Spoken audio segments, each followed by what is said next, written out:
నేను నారా లోకేష్ అనే నేను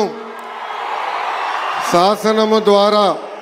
నిర్మితమైన భారత రాజ్యాంగం పట్ల నిజమైన విశ్వాసం విధేయత చూపుతానని, భారతదేశ సార్వభౌమ అధికారాన్ని సమగ్రతను కాపాడుతానని, ఆంధ్రప్రదేశ్ రాష్ట్ర మంత్రిగా నా కర్తవ్యాలను శ్రద్ధతో అంతర్గత శుద్ధితో నిర్వహిస్తానని, భయం కానీ పక్షపాతం కానీ రాగద్వేషాలు కానీ లేకుండా రాజ్యాంగాన్ని శాసనాలు అనుసరించి ప్రజలందరికీ న్యాయం చేకూరుస్తానని దైవ సాక్షిగా ప్రమాణం చేస్తున్నాను. నేను నారా లోకేష్ అనే నేను ఆంధ్రప్రదేశ్ రాష్ట్ర మంత్రిగా నా పరిశీలనకు వచ్చిన లేదా నాకు తెలియవచ్చిన ఏ విషయాన్ని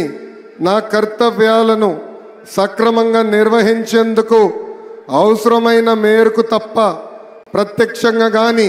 పరోక్షంగా కానీ ఏ వ్యక్తికి లేదా వ్యక్తులకు తెలియజేయనని లేదా వెల్లడించనని దైవ సాక్షిగా ప్రమాణం చేస్తున్నాను.